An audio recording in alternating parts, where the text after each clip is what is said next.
पक्ष फोडणे, घर फोडणे, इन्कम टॅक्स, सीबीआय आणि ईडी आईसच्या कारवाया करणे हे करण्यात इतकं व्यस्त आहे सरकार।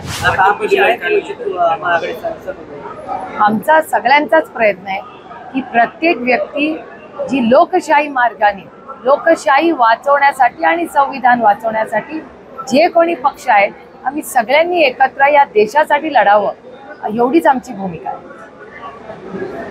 पोलीस भरती संदर्भात काही विद्यार्थी तुमच्याकडे आले होते, काय त्यांची नेमकी मागणी? सातत्याने पोलीस भरतीच्या गेले 1-1.25 महिने झाले युवक आणि युवती मला भेटत असतात।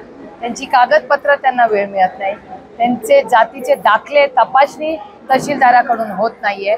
मी अनेक वेळा प्रशासनालाही त्याच्यात कुठलंही राजकारण न आणता मी स्वतःही अनेक वेळा तिथल्या मोठ्या नेत्यांची अधिकाऱ्यांशी बोललेले आहे, पण अतिशय असंवेदनशील पद्धतीने फक्त इलेक्शन, पक्ष फोडणे, घर फोडणे, इन्कम टॅक्स, सीबीआय आणि ईडी आईसच्या कारवाया करणे हे करण्यात इतकं व्यस्त आहे सरकार की त्यांना या गरीब कष्ट करणाऱ्या आपल्या मुलांनी ज्यांनी उभं आयुष्य कष्ट करून आज मेरिटवर त्यांना पोलीस भरती करायची आहे, त्यांच्यावर अन्याय करायचं पाप हे ट्रिपल इंजिन सरकार करते।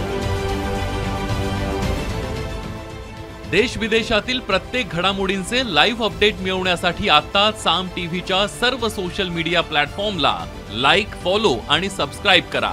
तसंच सर्व नोटिफिकेशनसाठी बेल आयकॉन प्रेस करायला विसरू नका।